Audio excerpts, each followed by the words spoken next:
अच्छा कलीम, मेरा आपसे एक क्वेश्चन ये है। मुझे ये अवेयरनेस बताओ कि अब पिछली वीडियोस के अंदर ये बात कर ली, जनरल अवेयरनेस दे दी ना स्कॉलरशिप के ऊपर, और आपने अपना बारे में इंट्रोडक्शन भी करवा दिया, और एक जनरल बैचलर मास्टर और पीएचडी की बात की।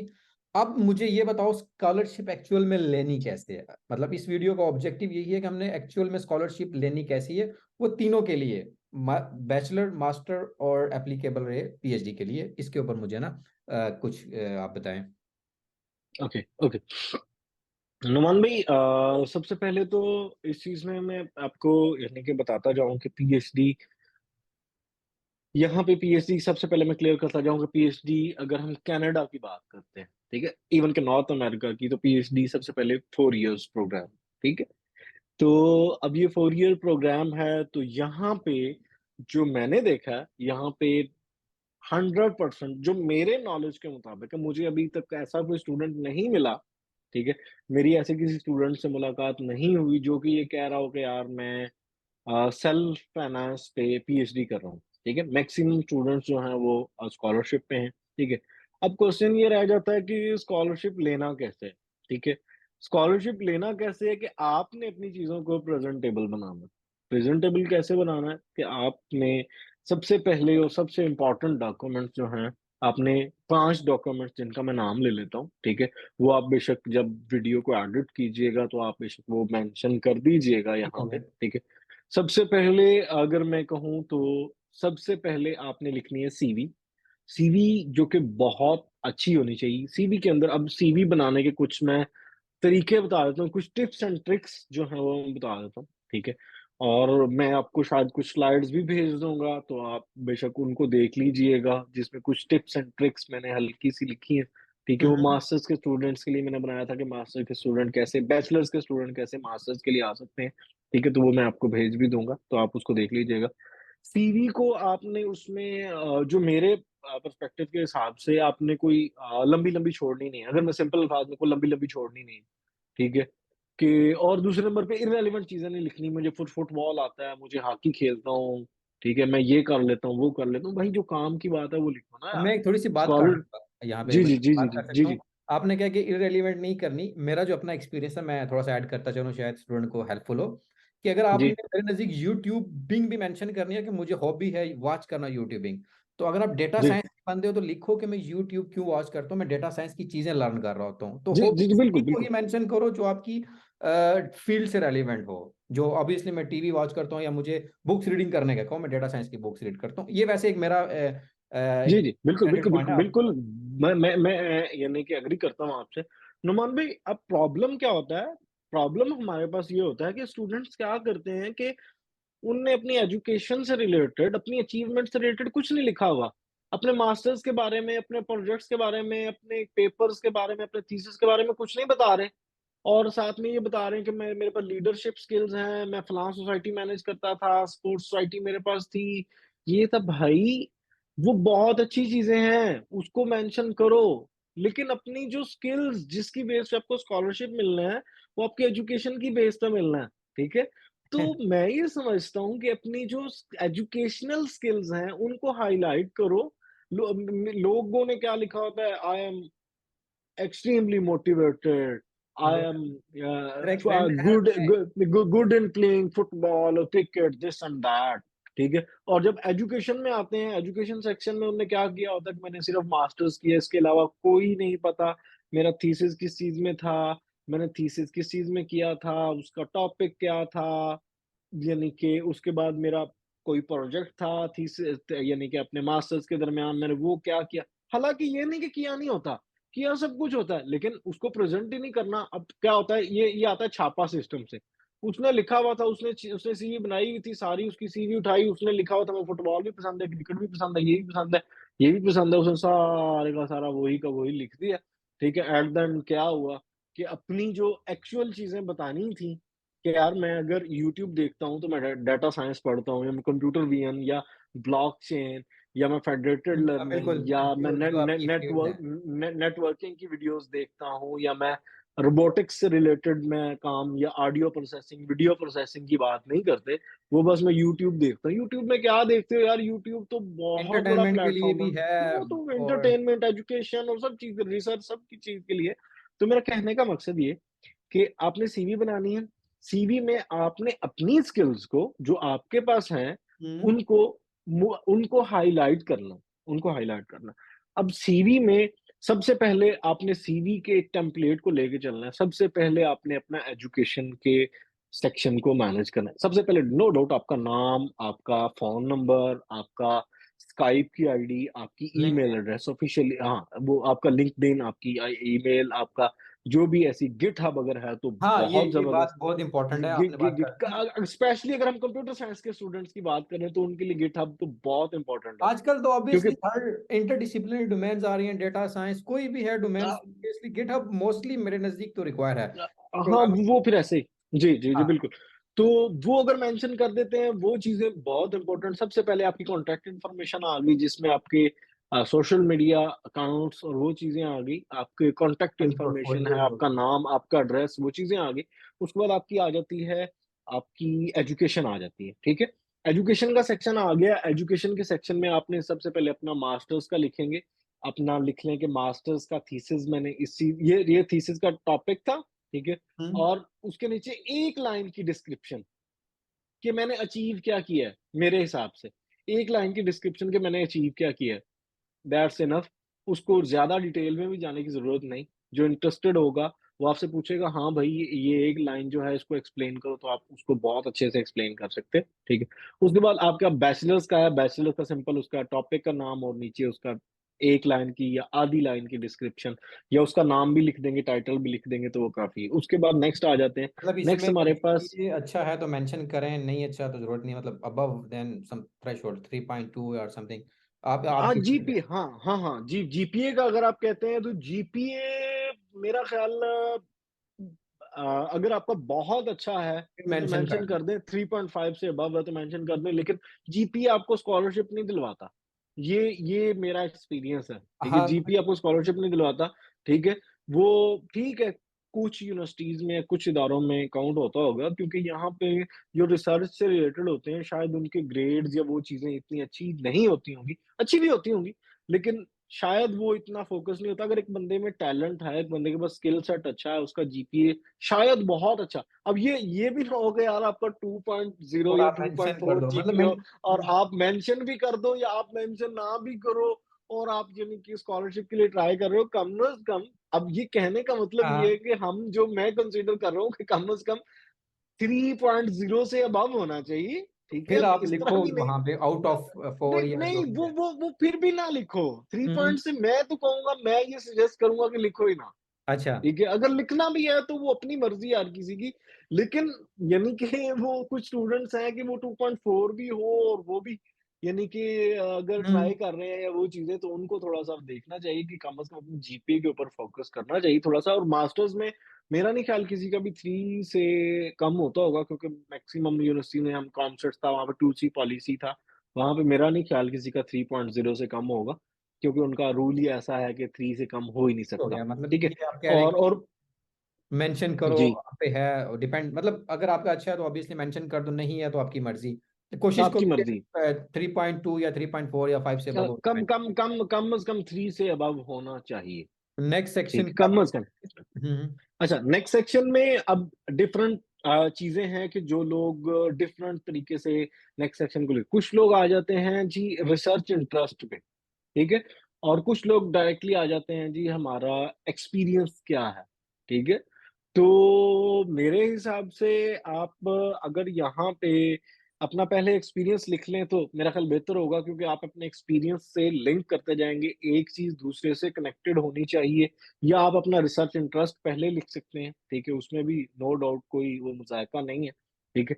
तो आप अपना रिसर्च इंटरेस्ट लिख लेते हैं। लेट्स सपोज़ कि आप मशीन लर्निंग में काम कर रहे हैं, मशीन लर्निंग में आप फर्दर आ जाते हैं, आप स्पीच रिकॉग्निशन पे काम कर रहे हैं, आप कंप्यूटर विज़न पे कर रहे हैं, आप ऑडियो प्रोसेसिंग पे कर रहे हैं, आप वीडियो प्रोसेसिंग पे कर रहे हैं, आप लैंग्वेज किसी मॉडल पे काम कर रहे हैं, आप डिस्ट्रीब्यूटेड मॉडल पे काम कर रहे हैं, जस्ट लाइक फेडरेटेड लर्निंग है, स्प्लिट लर्निंग है, स्वार्म लर्निंग है।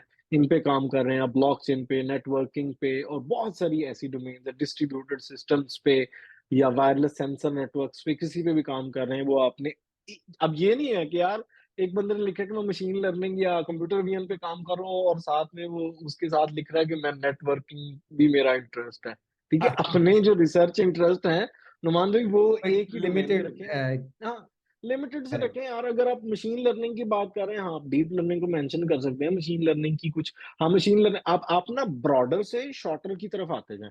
मशीन लर्निंग के अंदर डीप लर्निंग के अंदर आप आ जाते हो, क्या नाम है, मेडिकल इमेजिंग में कर रहे हो क्या या हाँ, कंप्यूटर एग्रीकल्चर विजन डेटा के ऊपर काम कर में रहे हो। मेडिकल इमेजिंग में आ जाओ, मेडिकल इमेजिंग से आगे आगे आ जाते हो कि मैं उस पे डिफरेंट ब्रेन ट्यूमर डिटेक्शन है, लंग्स कैंसर डिटेक्शन हाँ, है या और बिल्कुल। बहुत सारी डिजीज है।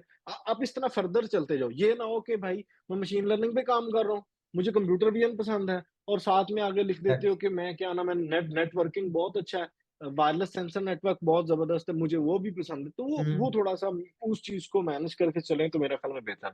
ठीक है? हाँ, अगर किसी ऐसी डोमेन को मेंशन करना भी है, लेकिन वो आपके लिंक तो हो ना।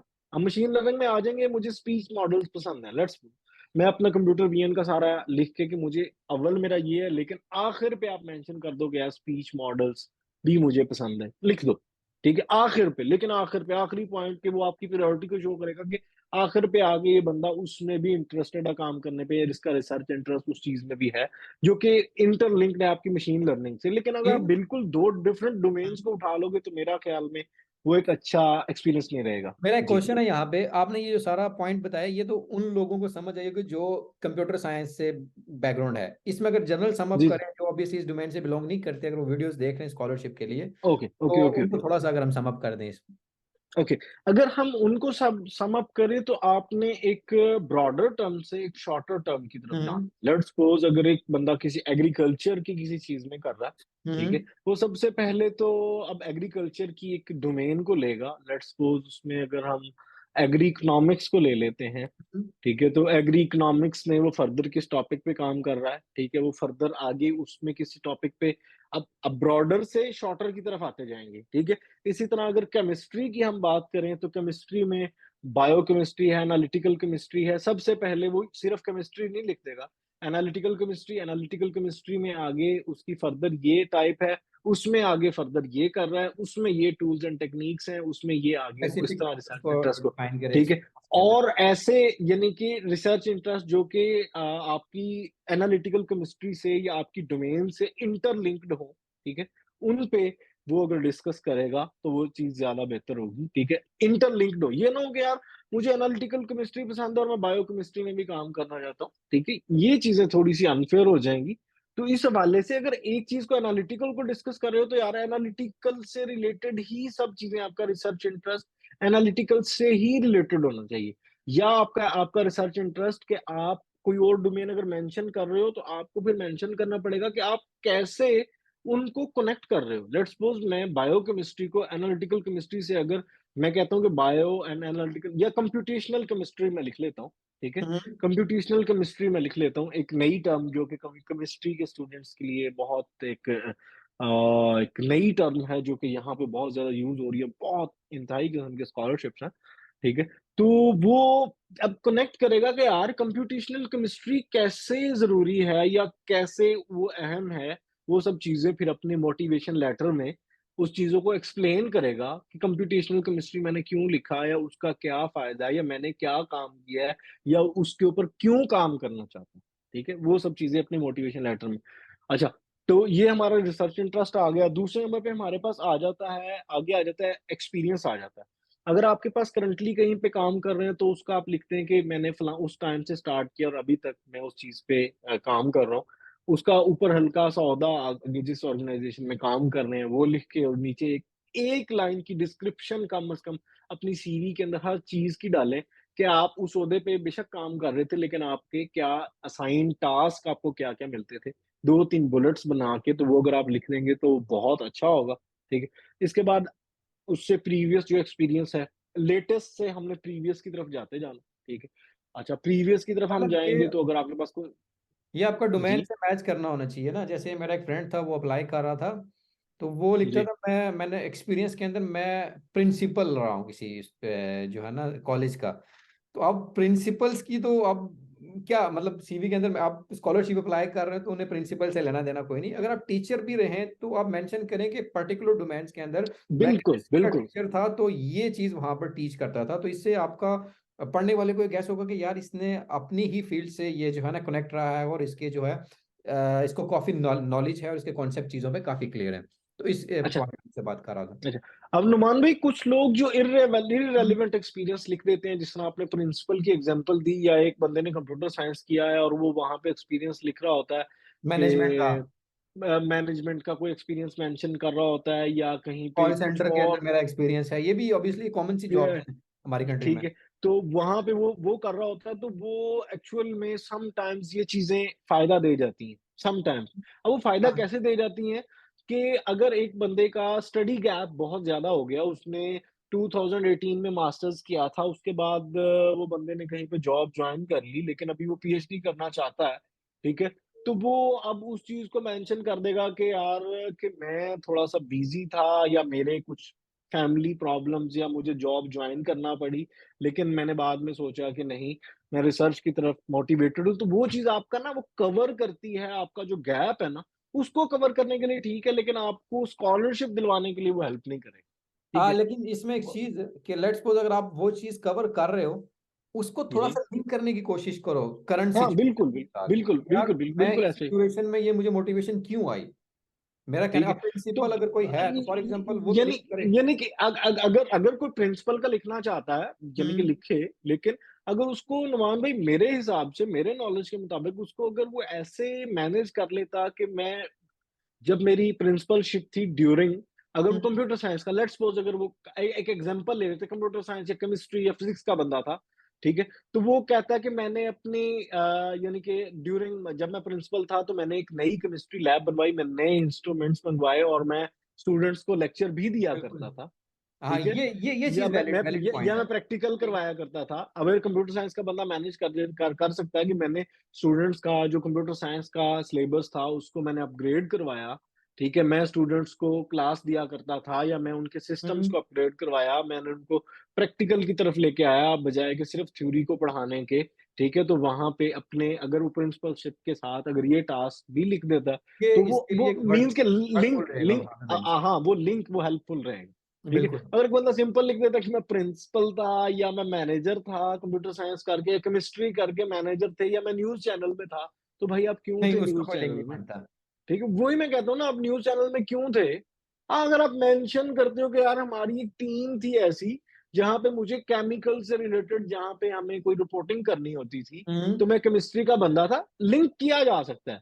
किस्सा मुख्तसर लिंक किया जा सकता है, लेकिन प्रॉब्लम क्या है कि लिंक कैसे करना है, लोगों को शायद उस चीज़ का आइडिया नहीं है। अगर आप केमिस्ट्री से रिलेटेड हो, केमिकल से रिलेटेड हो, तो आपको, अगर मैं मीडिया में भी काम कर रहा था, तो भाई उनकी टीम थी जो स्पेशली किसी इंडस्ट्रीज को, या हम्म। उनकी रिपोर्टिंग करती थी, तो वहां पे जाके तो मैं, यानी कि केमिकल से रिलेटेड जो भी चीजें होती थी, उनको रिपोर्ट करता था। ठीक है?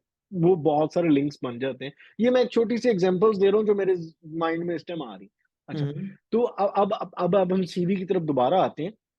अच्छा, तो आपने एक्सपीरियंस लिखा, एक्सपीरियंस के बाद आप आ जाते हो कि अगर आप यूनिवर्सिटी के अंदर कोई रिसर्च असिस्टेंट या ऐसी कोई पोस्ट पे रहे हैं, ठीक है? रिसर्च असिस्टेंट या रिसर्च एसोसिएट, क्योंकि मैक्सिमम स्टूडेंट्स ऐसी किसी ना किसी पोस्ट के ऊपर जब मास्टर्स कर रहे होते हैं, तो मैक्सिमम स्टूडेंट्स होते हैं, ठीक है? तो वहाँ पे आपने सिर्फ ये रिसर्च असिस्टेंट लिख के खत्म नहीं कर देना ना यार। आप 3 बुलेट्स बनाओ। जब मैं रिसर्च असिस्टेंट था, मैं असाइनमेंट्स चेक करता था, हम्म। मैं लैब लेता था, और साथ में मैं बैचलर्स के स्टूडेंट को उनके प्रोजेक्ट्स में हेल्प करता था, और साथ में मैं अपना, जो आपने थीसिस किया, उसकी 1-2 पॉइंट्स लिख दो कि मैं इसी चीज़ में रिसर्च भी कर रहा था। ठीक है? लिख दोगे तो क्या जाएगा आपका? लेकिन क्या है कि रिसर्च असिस्टेंट लिख के बस जान छुड़वाई, खत्म। रिसर्च असिस्टेंट का क्या करता था? कुछ भी नहीं। रिसर्च असिस्टेंट का क्या काम होता है? वो उसको पता ही नहीं। रिसर्च असिस्टेंट का, हालाँकि उसने सब चीज़ें की होती हैं। उसने असाइनमेंट्स भी चेक की होती हैं, उसने लैब्स भी ली होती हैं, उसने स्टूडेंट्स को, बैचलर्स के स्टूडेंट्स को हेल्प भी किया होता है, और हम्म। अपनी रिसर्च पे भी काम कर रहा होता है, लेकिन लिखता कोई नहीं है। ठीक ये है? एक ये मैं प्रॉब्लम है। ये मैं ऐसी चीज़ें हाइलाइट कर रहा हूँ कि जो मैंने हुँ, फ़ील की और जो मैंने फ़ेस की, जब मैं स्टूडेंट्स की सीवी को देखता हूँ, तो हुँ, मुझे ये चीज़ें फ़ील होती हैं कि अगर वो अपनी सीवीज़ को ऐसे बेहतर बना सकते हैं, ठीक है? तो वो अपनी सीवीज़ को ऐसे ऐसे बेहतर बना लें, ठीक है? हुँ, अब नेक्स्ट नुमान भई, इसके फ़ौरन बाद हम चलते हैं, हमारे पास कुछ आ जाती हैं टेक्निकल स्किल्स। अब हुँ, टेक्निकल स्किल्स में आप आ जाते हैं, तो वहाँ पे आपने डिफरेंट किस्म के कंप्यूटर साइंस से रिलेटेड हैं, तो आपका, क्योंकि हम कंप्यूटर साइंस से रिलेटेड है, सबसे पहले मैं अपनी फील्ड को रखूँगा, मैं उसके बारे में बताऊँगा, बाकी फील्ड का हम जेनेरिक्स इंट्रोडक्शन देते जाएँगे, ठीक है? सबसे पहले अगर हम कंप्यूटर साइंस की फील्ड की बात करते हैं, तो सबसे पहले हम लिखते हैं टूल्स एंड टेक्नीक्स, ठीक है? आपको टूल्स कौन-कौन से यूज़ करने आते हैं कंप्यूटर साइंस में, कौन-कौन सी एप्लीकेशंस हैं, कौन-कौन से टूल्स वगैरह यूज़ करने आते हैं, ठीक है? उसके बाद प्रोग्रामिंग लैंग्वेजेज़ कौन-कौन सी आती हैं, ठीक है? आप उनके बारे में लिख देते हो, प्रोग्रामिंग पाइथन आती है, मुझे आर आती है, रूबी ऑन रेल्स है, सी प्लस प्लस है, सी शार्प है, ठीक है, जावा है, जावास्क्रिप्ट है, वेब डेवलपमेंट के कुछ चीज़ें, टूल्स आते हैं, तो टेक्नीक्स आती हैं, तो वो लिख देनी है। इस तरह आप चलते जाएँ। उसके बाद आपकी वो ये टेक्निकल स्किल्स अभी चल रही हैं, ठीक है? उसके बाद लेटेक्स है, विज़ुअलो है, माइक्रोसॉफ्ट है, हुँ, विंडो, ये वो सब चीज़ें, वो इन चीज़ों को मेंशन करते हुए चलेंगे, ठीक है? और आपने कौन-कौन से आप यहाँ पे लिंक कर रहे हो अपने यहाँ पे टेक्निकल स्किल्स में जो मोस्ट इम्पोर्टेंट, ये सब चीज़ें तो हर कंप्यूटर साइंस का स्टूडेंट लिखेगा, कौन-सी प्रोग्रामिंग लैंग्वेज, कौन-सा टूल आता है, कौन-सी टेक्नीक, ये सब लिखेंगे। लेकिन आपने अपनी फील्ड को या अपने रिसर्च इंटरेस्ट को, अपने थीसिस को, अपने रिसर्च इंटरेस्ट और अपने रिसर्च इंटरेस्ट को अपने टेक्निकल स्किल्स के साथ कैसे, वो कहते हैं ना कि मैच करना या कैसे मिला रहे हो, वो आपने यहाँ पे आके, कि आप वहाँ पे लिख रहे हो ना कि मैं डीप लर्निंग पे काम कर रहा हूँ, तो हुँ, आप अपने रिसर्च इंटरेस्ट में डीप लर्निंग लिख रहे हो और यहाँ पे आके लिख रहे हो कि डीप लर्निंग की टेक्निक्स कौन-कौन सी मुझे आती हैं। मुझे सीएनएन का पता है, मुझे रेज़नेट का पता है, मुझे हुँ, एफिशिएंट नेट का पता है, मुझे वीजीजीए16 का पता है, या वो टेक्निक्स को लिखते हो, सेगमेंटेशन का पता है, क्लासिफिकेशन का पता है, ठीक है? लोकलाइज़ेशन का पता है, ये सब चीज़ें हाँ, ये मैं सारी वो चीज़ें यहाँ पे आप आके अपने थीसिस को, अपने रिसर्च इंटरेस्ट को और उन चीज़ों को, अपने एल्गोरिदम्स या टेक्निक्स जिन पे काम किए, उनको आप मैच कर रहे होते हो कि यार ये लिंक्ड है, ये मेरे पास टेक्निकल स्किल्स है, मैं क्लासिफिकेशन पे भी काम कर लेता हूँ, ठीक है? मैं फेस डिटेक्शन पे भी काम कर लेता हूँ, मैं वीडियो एंड ऑडियो पे भी काम कर लेता हूँ, मैं फलाँ चीज़ पे भी काम कर लेता हूँ, यहाँ पे आके आप लिख देते हो, ठीक है? अब ये आपके टेक्निकल स्किल्स आ गए, जितना लिख सकते हो, सिर्फ यहाँ पे टेक्निकैलिटी होनी चाहिए, यहाँ पे ये नहीं होना चाहिए कि हॉकी खेलना आता है या फुटबॉल खेलना, तो नहीं, ये टेक्निकल नहीं है आपका, हुँ, टेक्निकल, ठीक है? अब नेक्स्ट आ जाते हैं।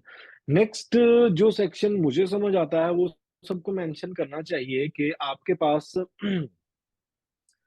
आपके जो प्रोजेक्ट्स अगर अब आपने किए हुए हैं फॉर हाँ, एग्ज़ाम्पल मैंने प्रोजेक्ट्स आपके करेंगे। अब आपके जो प्रोजेक्ट्स हैं, एकेडमिक प्रोजेक्ट्स का अगर उसको हम दे देंगे हुँ, ना, टाइटल दे देंगे, तो वो सबसे बेहतर होगा। एकेडमिक प्रोजेक्ट्स में अब कुछ स्टूडेंट होते हैं, यार एकेडमिक प्रोजेक्ट मुझे तो याद नहीं यार, मैंने कोई किया, हमने तो फाइनल ईयर हुँ, प्रोजेक्ट ही किया था। अब मैं आपको बता देता हूँ कि यार एकेडमिक प्रोजेक्ट में क्या लिखना है, ठीक है? लोगों को आइडिया ही नहीं है ना, हुँ, काम किया हुआ, मैं नुमान भाई, काम किया होता है, इतना काम किया होता है कि मैं कहता हूँ कि आपको, आप इमेजिन नहीं कर सकते, लेकिन उनको पता ही नहीं कि यार सीवी कैसे बनानी है, हुँ, हुँ, ठीक है? देखें, आपने यहाँ पे मैं कुछ वो टिप्स एंड ट्रिक्स भी दे दूँगा, ठीक है? हुँ, लेकिन सबसे पहले अपने काम को, जो आपका ज़ाती किया हुआ है, उसको तो प्रेज़ेंटेबल बना लो, ठीक? आपको कोई ऐसी अच्छी असाइनमेंट मिली थी, सबसे पहले आपको असाइनमेंट्स मिलती हैं, ठीक है, की खत्म, पहले सेमेस्टर की, दूसरे सेमेस्टर की खत्म, पता ही नहीं क्या किया था, क्या नहीं, छोड़ दिया, भूल गए। एक कोर्स में कोई प्रोजेक्ट मिला था, छोटा-सा प्रोजेक्ट था, एक अच्छी असाइनमेंट थी, एक कोर्स की। अब आम रूटीन में 3 से 4 कोर्स सेमेस्टर में स्टूडेंट्स पढ़े होते हैं। अब उनमें डिफरेंट किस्म के प्रोजेक्ट्स मिले होते हैं, कोई कोई फ़र्क ही नहीं पड़ता, उन प्रोजेक्ट्स को किया, ठीक है, ये कोड चल गया, ये रिज़ल्ट आ गए, प्रोफ़ेसर को जमा करवाए, खत्म, उसके बाद उसका पता ही नहीं, उसको फेंक दिया, खुड्डे में डिलीट हो गया, ठीक। हुँ, लेकिन यही सबसे बड़ी गलती है कि जो स्टूडेंट्स कर जाते हैं। आपने क्या करना है, अपने जो मास्टर्स के जो अच्छी असाइनमेंट्स हैं, कम से कम अच्छी असाइनमेंट्स जो आपने खुद से की हुई हैं, आप उनको मेंशन करो कि यार ये मैंने एकेडमिक मेरी असाइनमेंट थी, या मेरे पास ये एकेडमिक प्रोजेक्ट था, सब ये प्रोजेक्ट्स मैंने थे। इस कोर्स के दौरान मैंने ये प्रोजेक्ट लिया था। ठीक है? इस सेमेस्टर का ये फाइनल सेमेस्टर प्रोजेक्ट था, या इस कोर्स का प्रोजेक्ट था, या ये मेरी सेमेस्टर की असाइनमेंट या इस कोर्स की असाइनमेंट थी, जो कि मैं यहाँ पे मेंशन करना चाहता हूँ।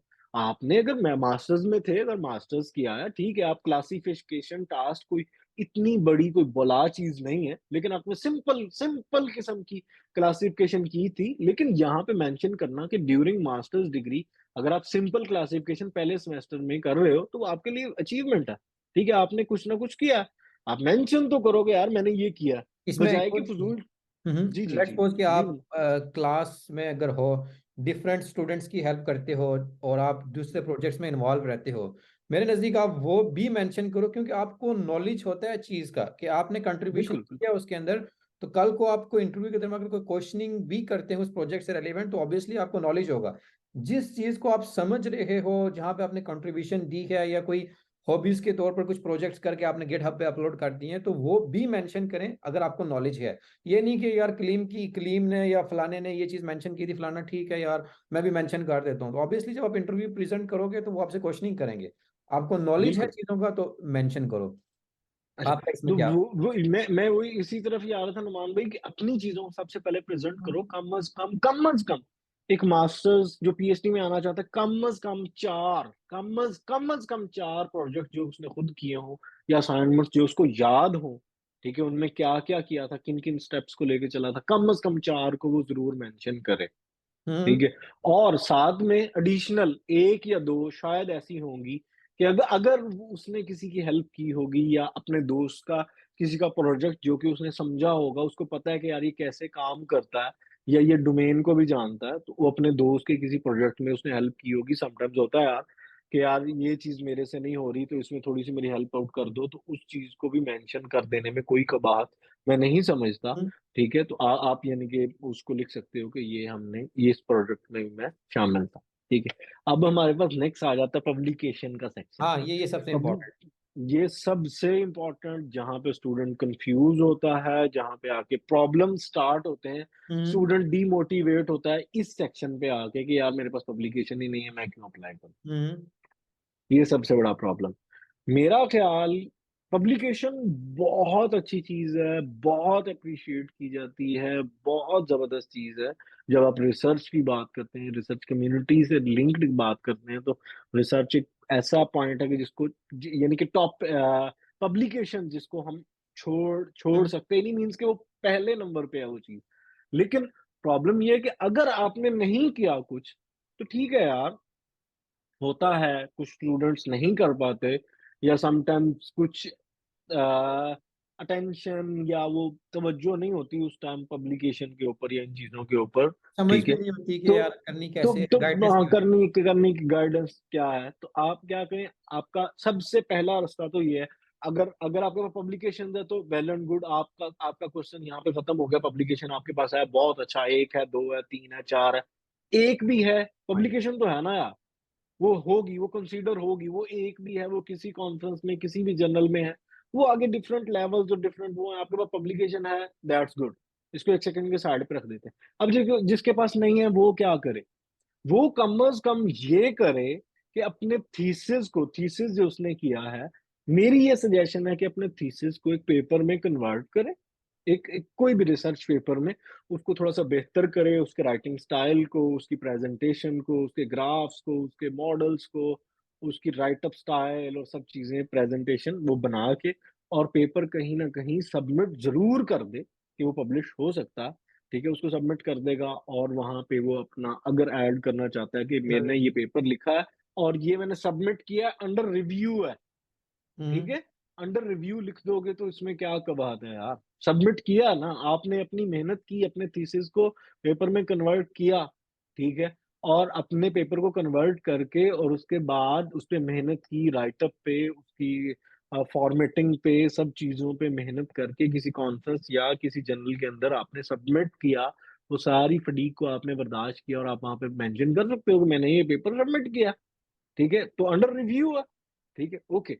अब तीसरी चीज़ आ जाती है कि अगर एक स्टूडेंट ये कम से कम इतना ज़रूर करना चाहिए नुमान भाई, मैं ये सजेस्ट करूँगा कि इतना ज़रूर करें, ये हर स्टूडेंट के लिए एक सजेशन है कि अगर आपने थीसिस लिखा हुआ है तो उस थीसिस को थोड़ा-सा प्रेज़ेंटेबल बना के कि मैंने ये किया ऐसे जिस तरह पेपर का फॉर्मेट होता है उसको पेपर में फॉर्मेट में कन्वर्ट करके कहीं न कहीं पे कॉन्फ्रेंस में, किसी जर्नल में विदाउट जो कि फ्री वाले हों, उनमें जमा करके कम से कम, अब वो कहते हैं ना कि अंधों में से काने तो बन जाओ ना, ठीक है? कि यार मैंने नहीं पब्लिश किया, तो अब मैंने इसको लिख के तो मैंने सबमिट किया हुआ है, अंडर रिव्यू है, ठीक है?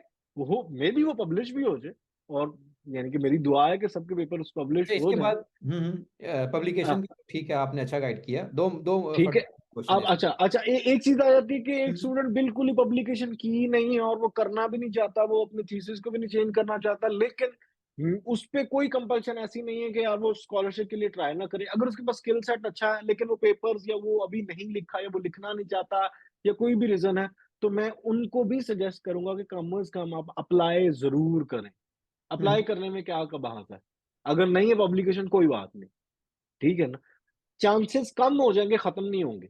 क्योंकि मैंने ऐसे स्टूडेंट्स देखे हैं जिनकी पीएचडी में मास्टर्स में कोई पब्लिकेशन नहीं है, हम्म। लेकिन वो किसी न किसी यूनिवर्सिटी के अंदर स्कॉलरशिप के ऊपर बैठे हुए हैं। मैं ऐसे स्टूडेंट्स को जानता हूँ और मेरे अच्छा। ऐसे बहुत सारे दोस्त भी हैं, ठीक है, जिनके पास कोई पब्लिकेशन नहीं है, लेकिन वो यूनिवर्सिटीज़ के अंदर बैठे हुए हैं। तो पब्लिकेशन, लेकिन मेरी रिकमेंडेशन जो है, वो ये है, या तो पब्लिश कर लें, वो बहुत अच्छा है। अगर नहीं है, तो कम से कम जो मैंने एक दरमियानी रास्ता बताया, उस पे ज़रूर आ जाएँ। ठीक हो हम्म। गया? उसके बाद नुमान भाई, ये पब्लिकेशन का सेक्शन मेरा ख्याल इनफ होगा इतना। उसके बाद हम अगर नेक्स्ट पे आते हैं, तो नेक्स्ट पे आपने अपनी लिख लेनी है कोई, अगर आपने कोई अदर प्रोजेक्ट्स किए हैं, लेट्स सपोज़ आप फ्रीलांसिंग करते थे या आप किसी इंडस्ट्री में काम करते थे, ठीक है? तो हम्म। आप अदर प्रोजेक्ट्स को भी वहाँ पे मेंशन कर देते हो कि मैंने ये प्रोजेक्ट, ये प्रोजेक्ट, ये प्रोजेक्ट किया, या आप खुद से कुछ चीज़ों को सीखते रहते हो ना यार। मैंने यार ये कोड चला के देखता हूँ, या मैं ये फेस हम्म। रिकॉग्निशन कैसे काम करता है, मैं इसको चला के देखता हूँ। या मैंने वो क्लास ली थी, ऑनलाइन कोर्स कर रहा था, टीचर ने असाइनमेंट दी थी, मैंने ऐसी कोई चीज़ चलाई, तो वो आप वहाँ पे मेंशन कर दोगे, यार ये हम्म। प्रोजेक्ट मैंने किया हुआ था, ठीक है?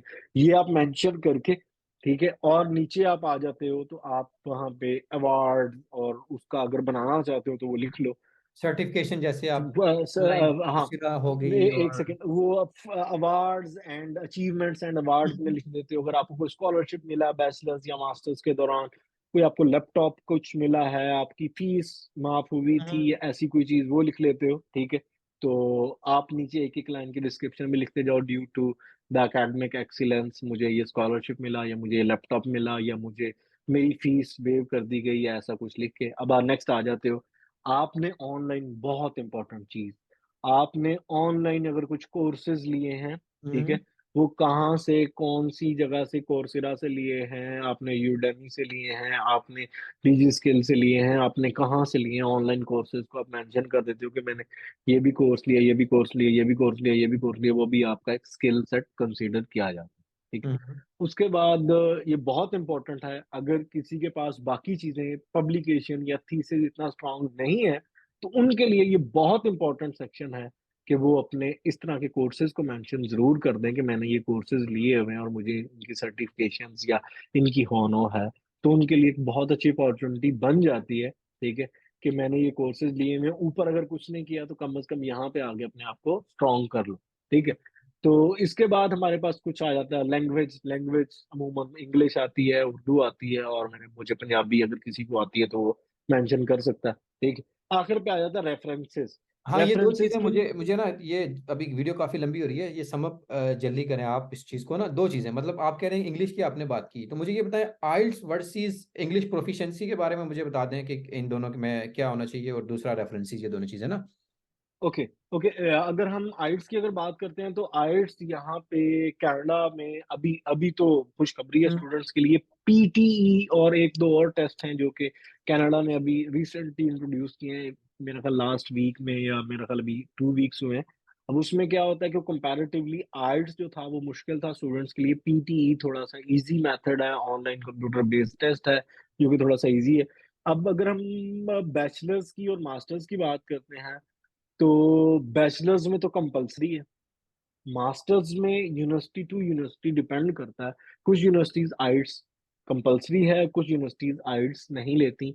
आइल्स के बगैर वो इंग्लिश प्रोफिशिएंसी पे काम चल जाता है। लेकिन बैचलर्स में नहीं काम ठीक चलता, हो गया। किसी भी सूरत नहीं चलता। अच्छा क्लीम, सॉरी मैंने आपको इंटरप्ट किया। आप बता रहे थे जो है इंग्लिश प्रोफिशिएंसी के बारे में और आइल्स से रेलेवेंट पीवीसी टेस्ट था?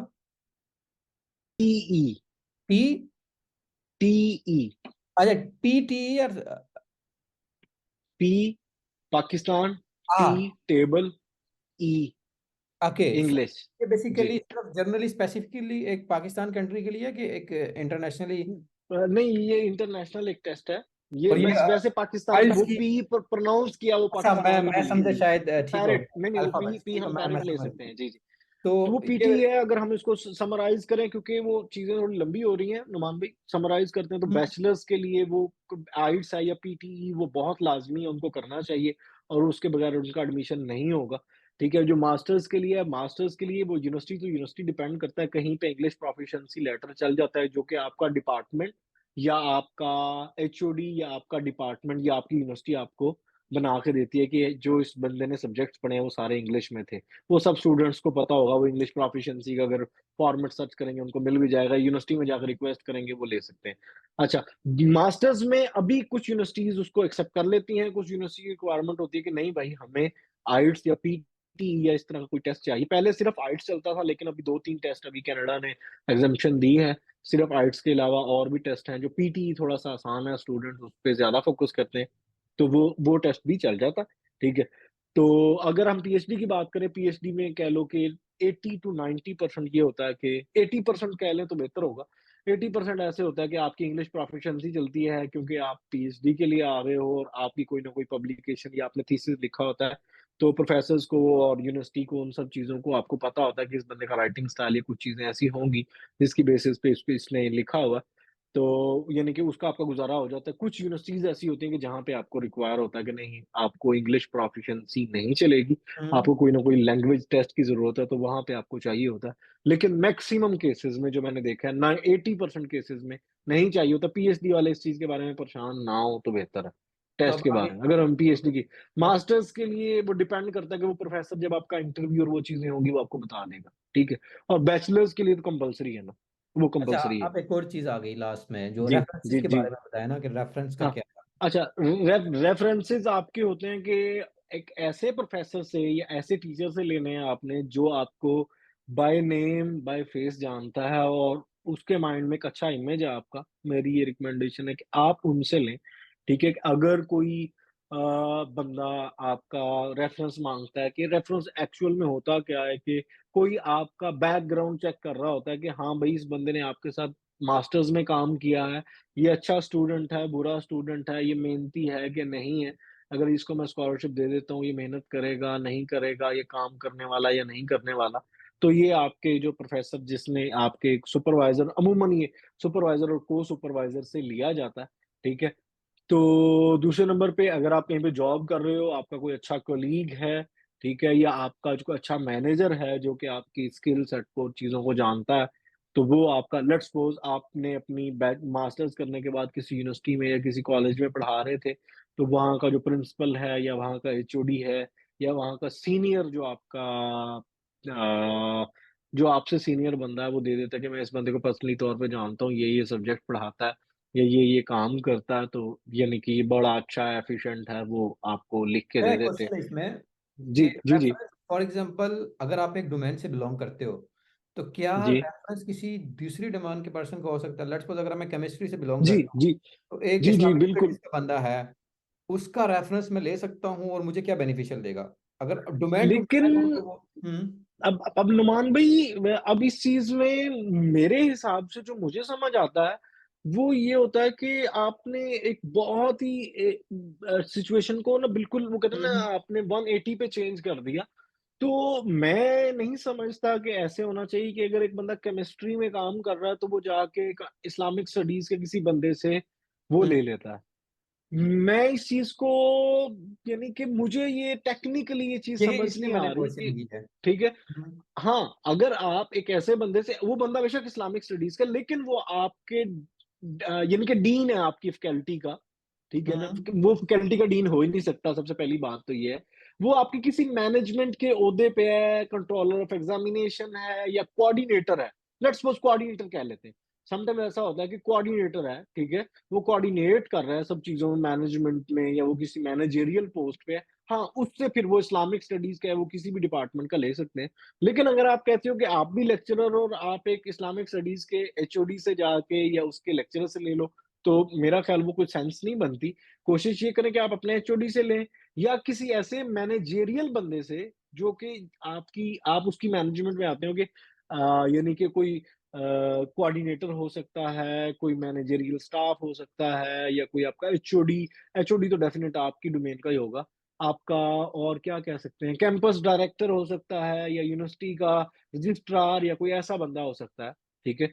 तो वो डेफिनेट आप उससे ले सकते हैं, लेकिन मेरा नहीं ख्याल कि आपको इस तरह स्विच करना चाहिए, वो बेहतर मैं नहीं समझता। और दूसरे नंबर पे अगर हम इस चीज़ को अगर देखें, रेफरेंस लेटर अच्छे होने चाहिए, वो सब चीज़ें होनी चाहिए और ऐसे बंदों के होने चाहिए जो कि टाइम पे आपको रिप्लाई भी कर दें, आपके पूछने वालों को जो नॉलेज देना चाहते हैं। लेकिन नुमान भाई, इस चीज़ में मैं जिस एक्सपीरियंस से गुज़रा हूँ या मैं अपना एक्सपीरियंस शेयर करता जाऊँ कि रेफरेंस लेटर्स को एज़ सच इतना इम्पोर्टेंस नहीं दी जाती, ठीक है? अब वो उसमें क्या होता है कि अगर हम इसकी सिंपल सी एक एग्ज़ाम्पल लेते हैं, तो वो ये है कि अगर एक बंदे की स्किल सेट पसंद है ना, एक बंदे की स्किल सेट पसंद है, उसकी नॉलेज, उसका पब्लिकेशंस या उसका जो भी सीवी और उसका नॉलेज अगर आप बंदे को पसंद आ गया प्रोफ़ेसर को, तो मेरा नहीं ख़्याल, ये मुझे ऐसा लगता है, मेरा नहीं ख़्याल कि वो पूछेगा। क्योंकि मैंने देखा है कुछ यूनिवर्सिटीज़ में पूछते हैं, कुछ यूनिवर्सिटीज़ में पोर्टल बने होते हैं, आप अप्लाई करते हो, डायरेक्टली प्रोफ़ेसर को मेल चली जाती है रिकमेंडेशन के लिए। मेरा नहीं ख्याल कि प्रोफ़ेसर्स के पास इतना टाइम होता है, पूछते भी होंगे लेकिन मेरा नहीं ख्याल कि इतना टाइम होता है कि वो पूछें, ठीक है? और दूसरे नंबर पे अगर इसको इसको हम सिंपली समराइज़ करें, आपने या मैंने टेलीफ़ोन लेना है ना, फ़ोन लेना, हुँ। तो हम जाके अगर अगर हमें खुद से नॉलेज है ना चीज़ों का, अगर मुझे खुद से नॉलेज है, मुझे लेट्स सपोज़ हम एग्ज़ाम्पल लेते हैं कि मैंने मैंने एप्पल का फ़ोन लेना है, एप्पल लेना, ठीक? अगर मैं एप्पल यूज़र हूँ, मुझे पहले पता है कि यार एप्पल में ये फीचर्स होते हैं, एप्पल को लेते हुए ये फीचर्स को चेक करना चाहिए, ठीक है? मुझे किसी बंदे से कॉन्टैक्ट करने की ज़रूरत ही नहीं है कि यार मैं एप्पल लूँ कि ना लूँ। मैं क्या करूँगा, मौके पे डिसीज़न लूँगा, हाँ भाई एप्पल मुझे पसंद है, ये फीचर्स हैं, ओके ये पसंद है, इसको उठाओ और ले जाओ। ठीक है? बजाए कि मैं अपने कज़न को फ़ोन करूँ, हाँ यार तूने एप्पल लिया था, तू यूज़ वो उस बंदे के लिए है जिसको पता ही नहीं है। अगर प्रोफ़ेसर खुद उस डोमेन को, उन चीज़ों को जानता है तो वो शायद पीछे से लेगा। हाँ, और दूसरे नंबर पे मोस्ट इम्पोर्टेंट चीज़, उस सूरत में कॉन्टैक्ट प्रोफ़ेसर करता है, लेट्स सपोज़ अगर किसी पाकिस्तानी ने या कोई भी ऐसे मुल्क का उस प्रोफ़ेसर के साथ काम कर रहा था और उसने कोई अच्छा बिहेव नहीं किया, कुछ ज़्यादती की है, बदतमीज़ी की है या कुछ रूल्स रेगुलेशंस को तोड़ा है, तो उस सूरत में प्रोफ़ेसर भी पूछता है कि यार ये उस कंट्री से है। अव्वल तो वो रखता ही नहीं है उन स्टूडेंट्स को, लेकिन अगर उसकी प्रोफ़ाइल पसंद आ गई तो फिर वो उस सूरत में थोड़ा-सा पूछ लेते हैं कि हाँ भई, क्या इस स्टूडेंट को आप रिकमेंड करते हो या नहीं करते, ठीक है? तो उस सूरत में वो यानी कि जो होता है रिकमेंडेशन इफ़ेक्ट करती है। मेरा यानी कि ये नॉलेज है। बिल्कुल। लेकिन लेकिन अगर आपने रिकमेंडेशन बनवानी ज़रूर चाहिए, ठीक है? और अच्छे लोगों से बनवानी चाहिए जो कि आपकी तारीफ़ करें और जो आपको वाक़ई एक्चुअली में जानते हैं, ठीक है? मेरी ये यानी कि सजेशन है। नेक्स्ट जो है अब ठीक है, ये ऑब्वियसली ये वीडियो लोगों के लिए काफ़ी लंबी हो रही है। नेक्स्ट आयत है, ठीक है, हमने सीवी की बात कर ली। हमारे पास आयत है जी, कवर लेटर हो गया और कौन-कौन से डॉक्यूमेंट्स ऑब्वियसली चाहिए होते हैं। अभी ओके, से किसी ओके। प्रोफ़ेसर को चीज़ें सेंड कर कवर लेटर हो गया, रिकमेंडेशन लेटर्स की बात कर ली, सीवी आपने कंप्लीट बता दी। तो कवर लेटर के बारे में बताएँ कि वो कैसा होना चाहिए और इसमें क्या जो है ना? अच्छा, अब नुमान भाई अब 2 चीज़ें अ, 5 डॉक्यूमेंट्स टोटल चाहिए होते हैं। सबसे पहले CV, motivation letter, English proficiency letter, आपकी फाइनल ट्रांसक्रिप्ट या डिग्री, ठीक है? और आपके रिकमेंडेशन लेटर्स, ठीक है? ये चीज़ें चाहिए होती हैं। ये 5 चीज़ें हैं जो कि मोस्ट इम्पोर्टेंट हैं, ठीक है? एक सिंगल अब पीडीएफ में आपने रखनी है, बजाए कि आपने डिफरेंट रख के किसी को मेल करनी है। आप समझ रहे हैं मैं क्या कहना चाह रहा हूँ? लेट्स जी, सपोज़ जी। जैसे कि मैं स्टार्टिंग में अप्लाई कर रहा था, तो आप किसी प्रोफ़ेसर को मेल कर रहे हैं, तो 5 डॉक्यूमेंट्स अलग-अलग लगाकर ना लड़के या आप ऑब्वियसली करते हो। तो मेरा कहने का मतलब ये है कि आप जो 5 डॉक्यूमेंट्स आपने मेंशन किए, ये लोगों के लिए टिप्स है कि आपने एक पीडीएफ फाइल बनानी है जिसमें डॉक्यूमेंट्स को एक ही वो उसमें रख मर्ज कर लें उनको। मर्ज करना इंपॉर्टेंट है कंबाइन करके। प्रोफ़ेसर आपके एक डॉक्यूमेंट्स को नहीं ओपन करेगा, वो एक ही को देखेगा, स्क्रॉल करेगा, तो ये इम्पोर्टेंट है। अब आप इसको थोड़ा-सा फर्दर इलैबोरेट ओके, करें। ओके। अब इसमें आ जाते हैं कि हमारे पास अब 2 चीज़ें हैं। एक हुँ, कवर हुँ। लेटर का आपने नाम लिया, एक मोटिवेशन। जो कवर लेटर मेरे माइंड में चल रहा है या मैं उसको जो समझता हूँ, वो जो आपने ईमेल की बॉडी में लिखना होता है ना, ईमेल की हाँ, यानी कि बॉडी में उसको मैं कवर लेटर मैं उसको उसको सोच रहा हूँ कवर लेटर होता है वो। यानी कि मेरे अकॉर्डिंग वो कवर लेटर होता है।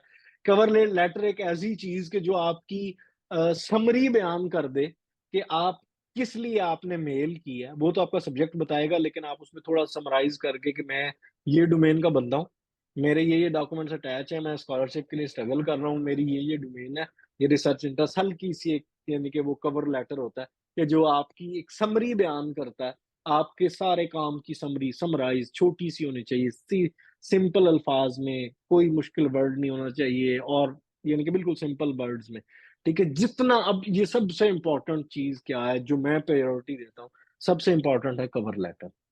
अब कवर लेटर क्यों इम्पोर्टेंट है? कि अगर आपका कवर लेटर किसी को पसंद आएगा, तो आपके डॉक्यूमेंट्स खोलेगा, नहीं तो आपके डॉक्यूमेंट्स ही नहीं खोलेगा।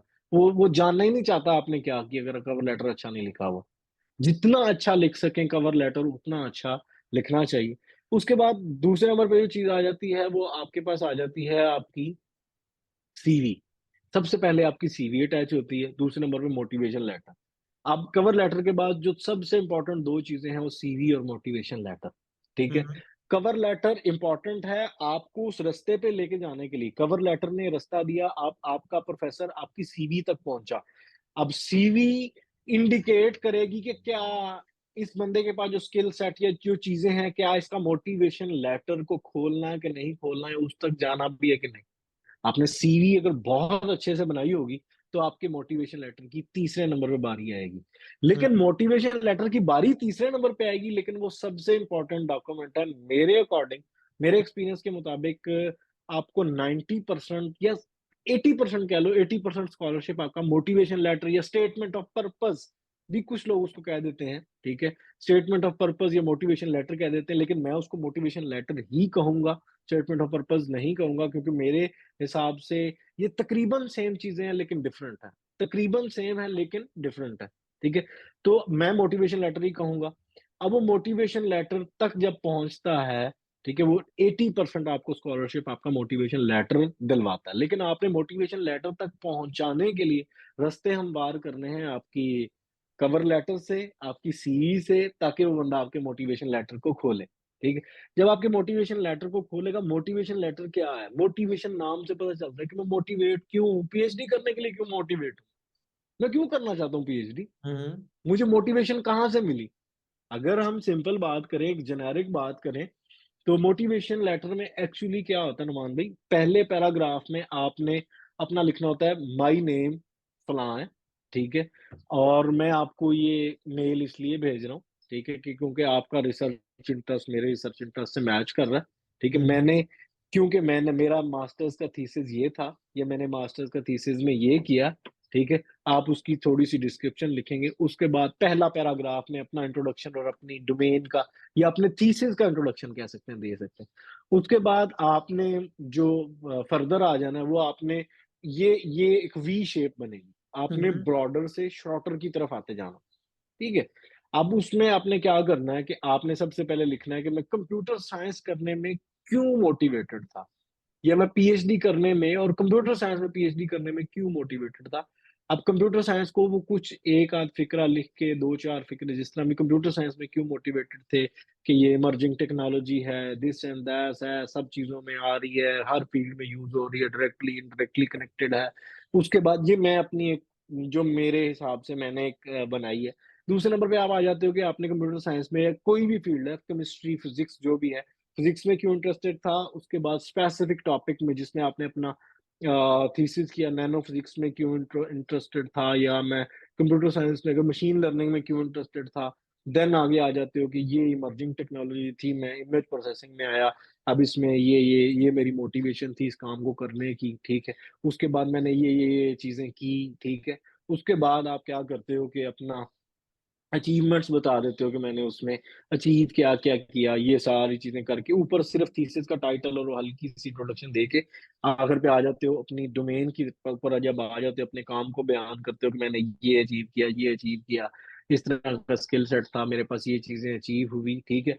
अब उसके बाद आप क्या करते हो कि उस प्रोफ़ेसर की प्रोफ़ाइल को और अपनी प्रोफ़ाइल को मैच करते हो। आपने अपनी प्रोफ़ाइल बता दी, मोटिवेट क्यों हुए, और उसके बाद आप क्या करते हो, अपने काम को उस प्रोफ़ेसर की प्रोफ़ाइल से लिंक करते हो कि कैसे ये काम आपके काम से लिंक करता है, लिंक बॉन्ड कैसे बना रहा है, ठीक है? वो बॉन्ड बना के और आखिर पे आप उसको कह देते हो कि क्योंकि आपकी प्रोफाइल और मेरी प्रोफाइल, आपका काम, मेरा काम इस तरह लिंक करता है, ठीक है? मिलता-जुलता है, ठीक है? तो इस वजह से मैं ये समझता हूँ कि मैं बेस्ट कैंडिडेट हूँ पीएचडी का, और अगर मुझे ये अपॉर्च्युनिटी दी जाती है तो मैं यानी कि आपको कभी डिसअपॉइंट नहीं करूँगा। लेकिन एक चीज़ नुमान भाई, आपने कभी वो कहते हैं ना भीख वाला वो फैक्टर नहीं होना चाहिए, बेगिंग नहीं करनी चाहिए। प्लीज़ कंसीडर मी, ये वो दिस एंड दैट। जब आप ये चीज़ें लिखते हो तो एक बैड इंप्रेशन जाता है, ठीक है? मेरे ख़्याल में इन चीज़ों से थोड़ा-सा अवॉइड करना चाहिए, रिक्वेस्ट और ये वो, ठीक है? एक जो फॉर्मल तरीके से जिस तरह चीज़ों को लिखा जाता है, उस तरह आपने उन चीज़ों को लिखना है। आप उसको कहते हैं कि अगर मुझे ये दी जाती है, मेरा स्किल सेट ऐसा है, मैंने ऊपर में स्किल सेट बता दिया, अपनी डोमेन बता दी और आपसे फील्ड से मैच भी करता है। तो ये सब चीज़ों को देखते हुए मैं ये समझता हूँ कि आपकी डोमेन और मेरी डोमेन में यानी कि बड़ी सिमिलैरिटीज़ हैं, और मैं एक अच्छा कैंडिडेट हो सकता हूँ, ठीक है? आपकी पीएचडी पोज़ीशन के लिए अगर आप मुझे ऐसी कोई अपॉर्च्युनिटी देते हैं, तो मैं आपको कभी भी डिसअपॉइंट नहीं करूँगा, और आखिर पे रिगार्ड्स अपना नाम लिख के और दिस एंड दैट। ये चीज़ है। आपका मोटिवेशन लेटर, इंग्लिश प्रोफिशिएंसी आपने यूनिवर्सिटी से लेनी है, ठीक है? हुँ। रिकमेंडेशन लेटर आपके प्रोफेसर्स आपको प्रोवाइड करेंगे, ट्रांसक्रिप्ट आपका डिपार्टमेंट देगा। किस्सा मुख्तसर आपने 3 चीज़ें बनानी है, कवर लेटर आपने खुद लिखना है, सीवी आपने खुद बनानी है और मोटिवेशन लेटर। अभी ये नहीं कि ये अच्छा, 3 मुझे चीज़ें सबसे इम्पोर्टेंट है। जी, जी। एक क्वेश्चन है कि बाज़ यूनिवर्सिटीज़ और बाज़ जगह पे ना आपका रिसर्च प्रपोज़ल भी माँगते हैं। क्या रिसर्च प्रपोज़ल की कितनी इम्पोर्टेंस है? Okay, okay, okay. नुमान भाई, अब अगर हम देखिए, सबसे पहले अपना एक्सपीरियंस अगर मैं शेयर करूँ, मैंने जब ये चीज़ें भेजी, जिस जगह पे मैं अभी पीएचडी कर रहा हूँ, यहाँ पे क्या था कि जब ये चीज़ें एनालाइज़ हो जाती हैं, ठीक है? हुँ, आपकी मोटिवेशन को देख के और आपकी सीवी को और आपके कवर लेटर को देख के, आप जब कंसीडर हो जाते हो कि हाँ यार, इस बच्चे में कुछ ना कुछ पोटेंशियल है, तो इसको कुछ चांस देना चाहिए, तो वो कहते हैं कि ओके, हमें क्या नाम है, एक ना रिसर्च प्रपोज़ल बना के देना। अब वो रिसर्च प्रपोज़ल अमूमन क्या होता है, रिसर्च प्रपोज़ल ऐसा नहीं होता कि आपने जो लिख के दे दिया वो हार्ड एंड फास्ट है, वो ही इम्प्लीमेंट होगा, 100% उस चीज़ को करेंगे, ऐसी कोई चीज़ नहीं होती, ठीक है? वो एक समझिए कि आपको एनालाइज़ कर रहे होते हैं कि क्या ये बंदे में वाक़ई ही कोई क्रिएटिविटी या कोई ऐसी चीज़ है कि ये बंदा ऐसी बात कर रहा है कि हम ये करेंगे, या ऐसा आइडिया दे रहा है, ठीक है? तो किस बेस के ऊपर ये बंदा बात कर रहा है, ठीक है? तो आप वो एक रिसर्च प्रपोज़ल बना के भेज देते हो कि मैं इस डोमेन में ये चीज़ें करूँगा, ठीक है? अब वो ये नहीं होता कि वो 100% आपने आके वही चीज़ें, कुछ लोगों की गलतफ़हमी ये भी है कि जो आप लिख के दे देते हो वही होगा, ऐसा नहीं होता, ठीक है? वो बहुत सारी चीज़ें उसमें चेंज हो जाती हैं, एडिशन हो जाती हैं, शायद वो बिल्कुल ही फ़ॉलो ना किया जाए। अब अगर मेरे देखें तो अगर मैं सिंपल अल्फाज़ में कहूँ तो ये एक आपका टेस्ट होता है कि ये बच्चा कितना ओबीडिएंट है, या कितना चीज़ों को, इंस्ट्रक्शंस को फ़ॉलो करने वाला है, या एक टाइम दिया जाता है ना, जब आपको कहते हैं कि वो बनाएँ रिसर्च प्रपोज़ल, आपको एक टाइम दिया जाता है कि आपके पास 1 हफ्ते का या 3 दिन का या 5 दिन का टाइम है, तो एक रिसर्च प्रपोज़ल बना के भेजें। डेडलाइन्स मीट करने वाला है, हुँ। हाँ, इंस्ट्रक्शंस बिल्कुल। को फ़ॉलो करने वाला है, आपका राइट अप स्टाइल देख रहे होते हैं, बहुत सारे मल्टीपल फैक्टर्स होते हैं। आपका राइट अप स्टाइल देख रहे होते हैं कि इस बंदे ने अभी प्रपोज़ल बनाया है, ये कैसा लिखा है, ठीक है? दूसरे नंबर पे क्या इसमें कोई क्रिएटिविटी है इसके लिखने में, या वाक़ई इसने कोई ऐसी चीज़ लिखी है? और तीसरे नंबर पे क्या ये बंदा डेडलाइन्स को मीट करता है? क्या इसने मेरी इंस्ट्रक्शंस को फ़ॉलो किया है? हुँ, क्या इसने स्ट्रक्चर को, इन चीज़ों को फ़ॉलो किया? उसमें बहुत वो एक किस्म का आपका टेस्ट होता है आपको एनालाइज़ करने के लिए, और मैक्सिमम केसेज़ में, हर केस में ऐसा नहीं होता। जब एक प्रोफ़ेसर आपको रिसर्च प्रपोज़ल बनाने का कह देता है, तो कह सकते हैं कि 70% या 80% आपका वहाँ पे एडमिशन हो गया होता, ठीक है? लेकिन वो आपकी वहाँ पे वो लेकिन वो फाइनल फ़ेज़ होता है, वो प्रोफ़ेसर वैसे नहीं आपको हुँ, एडमिशन देता, वो फाइनल फ़ेज़ होता है, क्या ये बंदा मेरी इंस्ट्रक्शंस को, आप अगर वो कहता है कि यार मेरे लिए एक वो बनाओ, रिसर्च प्रपोज़ल बनाओ, आप 1 हफ़्ते का टाइम देते हैं, आप कहते हो कि प्रोफ़ेसर मुझे 4 दिन और चाहिए, वो बंदा को कभी भी अपने पास पीएचडी की पोज़ीशन नहीं देगा, कि जो बंदा पहले प्रपोज़ल पे वहाँ पे सीरियस नहीं है, तो वो मेरे पास आगे भी मुझे तंग ही करेगा, डेडलाइन्स को, इंस्ट्रक्शंस को, इन चीज़ों को मीट नहीं करेगा। तो इस वजह से यानी कि मैं ये रिकमेंड नहीं करता। जो दिया जाए टास्क उसको फ़ौरन करो, बहुत अच्छे से करो, ठीक है? अब कुछ यूनिवर्सिटीज में ये होता है कि प्रोफेसर्स को आप मेल करते हैं, वो डायरेक्टली कह देते हैं इंटरव्यू के बगैर कि मुझे आप रिसर्च प्रपोजल भेजो, उसके बाद देखते हैं। आप रिसर्च प्रपोजल पे जितना टाइम लग सकता है उतना लगाएं, जितना अच्छा प्रिपेयर कर सकते हैं उतना अच्छा करें, उसको ग्रामर चेक करें, बार बार चेक करें, उसको अच्छी तरह पढ़ें। अभी तो चैट जीपीटी हमारे पास एक नई सहूलत है, उससे आप चीज़ों को अच्छा मजीद राइटअप स्टाइल को बेहतर बना सकते हैं। और आखिर पे सबसे इंपॉर्टेंट बात, उसको ऑथेंटिकेट या टर्निट इनसे उसका प्लेजरिज्म जरूर चेक करें। जो भी प्रपोजल एआई लिखें बेस आप आपका आता है, ये तो मैं हाँ रिकमेंड नहीं करूंगा इन लोगों के अंदर करना। ठीक है, वो आपका आता है उसको प्लेजरिज्म आ रहा होता है। उसको प्लेजरिज्म। और दूसरे नंबर पे आप एट द एंड उसके सबसे अच्छा और सबसे राइटिंग का बेहतरीन स्टाइल ये होगा कि आप अगर रेफरेंसेस को जरूर यानी कि मेंशन करें। और बेहतर ये है कि आप जो पीएचडी में आना चाहते हैं कि अपने डॉक्यूमेंट्स को, अगर कि मैक्सिमम स्टूडेंट्स को पता होगा, अगर किसी को नहीं पता तो मैं रिकमेंड करूंगा कि वो ओवरलीफ को जरूर सीखें। ठीक है? ये आपके लिए एक बहुत अच्छा टूल है, आपको बहुत फ़ायदा देगा और डॉक्यूमेंट एक बहुत अच्छे तरीके से, एक बहुत ज़बरदस्त किस्म का डॉक्यूमेंट जनरेट होता है, जब हम बात करते हैं ओवरलीप में। अच्छा, अब जो है, जी, जी। जो भी हमने इस वीडियो में मैसेज दिया है, इसको सम अप करें, सीवी से लेकर और ये तमाम चीज़ें, क्योंकि काफ़ी लंबी जी। वीडियो होगी, और जो स्टूडेंट फाइनलाइज उनके लिए कि सम अप करें ये चीज़। और आप इसमें अगर कंटिन्यू करें कि मतलब स्टार्टिंग में सीवी की हमने बात की थी, फिर जो है फर्दर ऑन ओके, सारी ओके, चीज़ें। नुमान भाई, अभी आखिर पे आके मैं यानी कि सिंपल से कुछ टिप्स एंड ट्रिक्स देने के हाँ। बाद मैं इन चीज़ों को हम्म। समराइज़ करूँगा, वो सिंपल से छोटे से होंगे।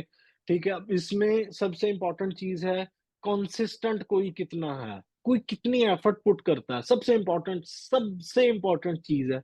किसी बंदे ने, मैं कहता हूँ कि कुछ नहीं किया ना, मास्टर्स उसने किया है लेकिन बहुत अच्छा परफॉर्म नहीं कर पाया, उसको इसी का दुख है, वो कहता है कि यार मैंने ये अपने सारे गिले उतारने हैं।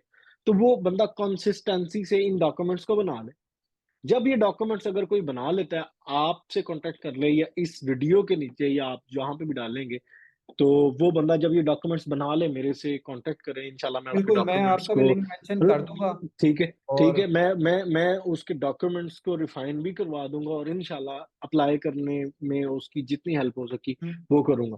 लेकिन क्या है, कंसिस्टेंसी चाहिए। सबसे पहले डॉक्यूमेंट्स बनाए, उसके बाद आधा घंटा घंटा टिकटॉक, फेसबुक, इंस्टाग्राम ये चीजों को छोड़ के हर रोज रात को 3 से 4 प्रोफेसर अपनी डोमेन के ढूंढे, अपनी डोमेन के प्रोफेसर्स को ढूंढ के उनको अपनी सीवी और ये सब चीजें यानी कि मेल करके और सो जाए। डेली बेसिस की रूटीन बना ले, डेली बेसिस की रूटीन, आधा घंटा फेसबुक छोड़ दे बस, हम्म। आधा घंटा घंटा टिकटॉक फेसबुक छोड़ दे, डेली की रूटीन बना लेगा।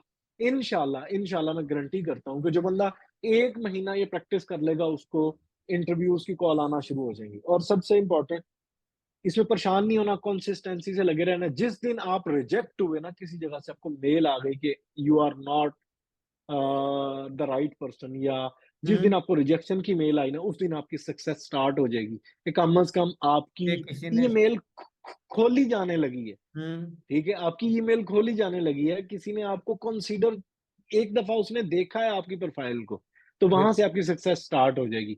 डेली बेसिस पे आपने अप्लाई करना, 1 महीने की प्रैक्टिस के बाद इंशाल्लाह मैं गारंटी देता हूँ कि आपको मुझे याद रिस्पॉन्स है, आना स्टार्ट हो जाएंगे। मेरी जब रूटीन बनी थी, मैं सुबह उठता था, मोबाइल सामने, सबसे पहले मेल चेक करता था, बाकी काम बाद में। उठा, बिल्कुल, मोबाइल बिल्कुल, पकड़ा, बिल्कुल, मेल चेक बिल्कुल। की कि भाई किसी की मेल आई है कि नहीं आई। नुमान भाई ये ऐसे ही और होता था। हाँ, एक और अब चीज, मेल के अंदर भी आपने मेल, अपनी जंक मेल भी देखनी है। बाज दफा ऐसे होता हाँ, है कि बिल्कुल, आपकी मेल जंक बिल्कुल, मेल में भी आती है, आपको पता नहीं होता। मेरे साथ ठीक हो है। चुका है, तो इसलिए कह रहा अच्छा, हूँ। अब अब उसमें अब डिफरेंट किस्म के प्लेटफ़ॉर्म्स हैं जहाँ पे आपने स्कॉलरशिप्स को सर्च करना होता है। सबसे पहले अच्छा, जो मुझे ये ना अब नेक्स्ट नेक्स्ट वीडियोस में बात करते हैं ना, मैं किसी ओके, को ओके, ओके, फाइंड कैसे ओके, करनी है, यहाँ पे बस इसको और अप्लाई कैसे करना, ठीक है। अप्लाई अब कैसे करना इसमें अब ये चीज़ हो गई, ये मैंने आपको बता दिया। अब इसमें आ जाता है कि आपकी मेहनत, आपकी सब चीज़ें कितनी मैटर कर रही होती हैं। सबसे पहले नौमान भाई, सबसे पहली बात, स्कॉलरशिप कैसे मिलता है? अल्लाह पाक की ज़ात है, उसने दिलवानी है। और मेहनत आपकी। वही दिलवाने वाला है। सबसे पहले अल्लाह पाक की ज़ात है, ठीक है? दूसरे नंबर पे, ठीक है, आपके पेरेंट्स, आपके मेंटोर्स, आपके टीचर्स की आपके लिए जो मेहनत है, जो आपकी दुआएँ हैं, पेरेंट्स का सैक्रिफाइस है, ठीक है ना? आप उसको कभी नहीं और भुला सकते, आपका ठीक है? ग्रुप, आपका सोशल नेटवर्क कैसा है? स्टूडेंट्स जो ठीक है, आप आपके आपका फ्रेंड्स आपका हैं, सोशल वो नेटवर्क, आपके दोस्त कैसे हैं, ये भी मैटर आ, करता है। आप कितने हेल्पिंग हैं, ये चीजें हैं। सबसे पहले अल्लाह पाक की ज़ात है, दूसरे नंबर बिल्कुल। पे ये सब चीजें फैक्टर मैटर करते हुए, ठीक है? और तीसरे नंबर पे आपकी अपनी कितने मेहनत आखिर पे मोटिवेटेड आ हो, जाती है। आप नो कितना नो एफर्ट कर डाउट, रहे हैं। आप कितने डेडिकेटेड थे, आपका क्या सीन था, क्या नहीं था। अपने सोशल मीडिया अकाउंट्स को बेहतर बनाएं, ठीक है? हमारा एक दोस्त है, उसको ट्विटर से उसको स्कॉलरशिप मिला था, ठीक है? लिंक्डइन बिल्कुल। से स्कॉलरशिप मिलते हैं, ठीक है? तो आपकी जितनी भी सोशल मीडिया प्रोफाइल्स हैं, ठीक है, उनके ऊपर आपकी एक प्रेजेंस होनी चाहिए कि ये कंप्यूटर साइंस का, ये केमिस्ट्री का, या फलां डिपार्टमेंट का, या फलां डिपार्टमेंट का, या फलां डिपार्टमेंट का बंदा है या बंदी है। कम से कम इसकी प्रेजेंस है, ये इस चीज में काम कर रहा है, तो कोई भी आपके नाम को सर्च करे तो इजीली वो आपको फाइंड आउट कर सके। लिंक्डइन प्रोफेशनल प्लेटफॉर्म है, लिंक्डइन की प्रोफाइल बनाए, ठीक है? अपने ट्विटर अकाउंट्स के ऊपर सिर्फ मेंशन कर दें कि मैं ट्विटर फलां वगैरह, चीज में बिल्कुल। रिसर्च करना चाहता हूँ, ट्विटर के ऊपर मेंशन कर दें। अपना इंस्टाग्राम पे, अपना इवन के फेसबुक के ऊपर रिसर्च इंटरेस्ट को आप मेंशन कर दें। पापा की परी को हटा लें, ठीक है? पापा के शहजादे को अगर हटा लेंगे, ठीक है, और वहां पे मतलब अगर आप आपकी बात। लिख देंगे searching for a PhD position in chemistry और फिजिक्स और एनालिटिकल केमिस्ट्री और नैनो फिजिक्स और एग्रीकल्चर इकोनॉमिक्स और बायोटेक्नोलॉजी और दिस एंड दैट, जो भी फील्ड होगी उससे रिलेटेड अगर आप लिख देंगे, बजाय कि पापा की परी को या बाबा का शहजादा लिखने से बेहतर है कि ये चीजें क्या लिख आप जो देंगे है तो काम शायद। काम की चीजें हाँ, मेंशन करें, अगर आप हाँ, काम की चीजें मेंशन करें। मोटिवेट। मैं नुमान भाई जिस दौर में मैं अप्लाई कर रहा था, तो मेरे पास में कोई भी अपना सोशल मीडिया अकाउंट खोलता था, सबसे पहली कोई ना कोई स्कॉलरशिप आ रहा होता था। यहाँ पे स्कॉलरशिप है, यहाँ पे। आप बिलीव करें, इतना स्कॉलरशिप है कि आप मैं कहता हूँ इस दुनिया में आधे से ज्यादा स्कॉलरशिप जाया हो जाता, कोई अप्लाई नहीं। मुझे हम्म। ऐसा लगता है, ठीक है? बहुत सारे स्टूडेंट्स हैं जो अप्लाई ही नहीं करते स्कॉलरशिप, यानी कि बहुत सारे जो है वो जाया हो जाते हैं, ठीक है? आई थिंक बाकी जो मैं बाकी आपको बाकी बाकी मैं अल्लाह अल्लाह करें, अल्लाह पाक से दुआ करें, अपनी अपनी मेहनत को करके छोड़ दें। मोमिन की आदत है कि जब अपना काम कर चुकता है तो वो अपनी सारी अल्लाह पाक के हवाले कर देता है। अब अल्लाह जाने, और इंशाल्लाह अल्लाह पाक आपको कामयाब करेगा, मैं आपको गारंटी देता हूँ। लेकिन आपने कितनी मेहनत की है वो डिपेंड करता है, सही है ना? अगर मैं यहाँ पे बैठ के नवान भाई कहूँ, या आप कहें, ठीक है, मुनासिब ने को मैंने ये कर दिया, मैंने तीर मार दिए, मैंने ये कर दिया, मैंने अकेले ने कुछ भी नहीं किया यार। मैं अकेला शायद यहाँ पे ना पहुंच पाता। ये सबसे पहले अल्लाह पाक की जात है। मेरे पेरेंट्स ने जो हम्म। मेरे लिए सेक्रीफाइस किया, उनने इतनी इन्वेस्टमेंट की, मास्टर्स तक मुझे पढ़ाया, ठीक है, हम्म। वो सब चीजें हैं, ठीक है? और मेरे मेरे जो टीचर्स हैं, मेरे मेंटोर्स हैं, उनने जो मेरी मदद की, सबसे इम्पोर्टेंट जो मेरे फ्रेंड्स थे, जिनने मुझे, मैं तो पीएचडी के लिए शायद करता ही ना। मेरे जो मोटिवेशन। फ्रेंड्स हैं, ठीक है, वो एक फ्रांस में है, एक स्वीडन अच्छा। में है, ठीक है, एक कनाडा में है, ठीक है? तो हम्म। उनने मुझे जितना मोटिवेट किया इस चीज के लिए कि यार आप छोड़ो, आप इस चीज तरफ आओ, तो मैं उनका शुक्रिया भी अदा करता हूँ। तो आपकी अकेले की कोई मेहनत नहीं होती, ठीक है? इसी तरह बाकी कुछ लोग थे, नुमान भाई आपकी तरह, जिनने ऐसे इवेंट ऑर्गेनाइज कराए, हमें थैंक यू सो मच। उनसे कुछ मोटिवेशन मिली, हम्म। ठीक है, जिसकी वजह से हम इस रास्ते पे आए। उसके बाद मेरे बहन भाइयों का जो सपोर्ट थी, वो मेरे साथ थी। बहुत सारी चीजें जब इंसान पढ़ रहा होता है, मेरे बहन भाइयों ने बहुत सारी चीजों में मेरे साथ सेक्रीफाइस किया होगा, ठीक है? हम्म। उनने बहुत सेक्रीफाइस किया होगा मेरे लिए, और मेरी एजुकेशन की वजह से बहुत सारे सेक्रीफाइसेस किए होंगे, ठीक है? मैं उनको भी मेंशन करूंगा।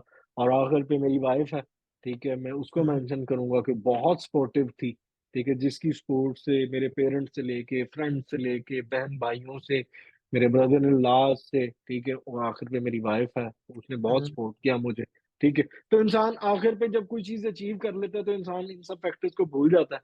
लेकिन मेरे दोस्तों ने मुझे, सबसे पहली बात कि मैं शायद सोचा ही नहीं था, मेरे दोस्तों ने मुझे बहुत मोटिवेट किया, हम्म। ठीक है? और उन सब की वजह से, उन सब की दुआओं की वजह से, उन सब की गाइडेंस की वजह से आज मैं यहाँ पे हूँ, अगर मुझे कोई स्कॉलरशिप मिला तो। आई थिंक ये वीडियो इनके लिए काफ़ी हेल्पफुल रही होगी, और इन्हें अगर कोई क्वेश्चन हुआ किसी को भी तो वो ऑब्वियसली अप्रोच कर सकता है। मैं कोशिश करूंगा कि आपका लिंक भी मेंशन कर दूं, और डायरेक्टली आपको अगर अप्रोच करना चाहें, कोई क्वेश्चनिंग हो अपना भी। और फर्दर अगर कोई भी चीज़ें हो तो हमने ऑब्वियसली ये सीरीज बनाई है, कुछ वीडियोस में ये बात की है, ये और काफ़ी ज़्यादा लंबी हो रही थी वीडियो, और कुछ में जो है फर्दर कि आपने स्कॉलरशिप कैसे गेन करनी है और क्या प्रोसेस है और क्या फैक्टर्स हैं और ये तमाम चीज़ें, उसके लिए आप दूसरी वीडियोस भी देख सकते हैं।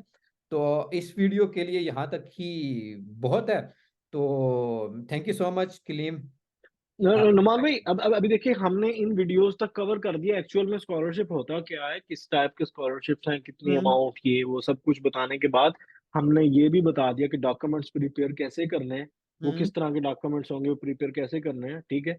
अगर जब एक बंदा डॉक्यूमेंट्स, जब तक स्टूडेंट्स डॉक्यूमेंट्स प्रिपेयर करेंगे, इंशाल्लाह शायद हमारी एक नई वीडियो भी आ जाएगी जिसमें बिल्कुल। हम स्टूडेंट्स को मे बी प्रैक्टिकली बता देंगे, मीन्स के वेबसाइट्स का और सब चीज़ों का बता देंगे कि आपने अप्लाई कैसे हाँ, करना है, ये ठीक है, एक अच्छा है, ठीक है, ये ठीक है ठीक चीज़ है। है। वो हम उस टाइम तक स्टूडेंट्स जो हैं अपने डॉक्यूमेंट्स को, या अगर कोई सुन रहा है हमारी बात को, तो जो हमारे व्यूअर्स होंगे, वो उस टाइम तक अपने डॉक्यूमेंट्स को, चीज़ों को प्रिपेयर कर लेंगे, ठीक है।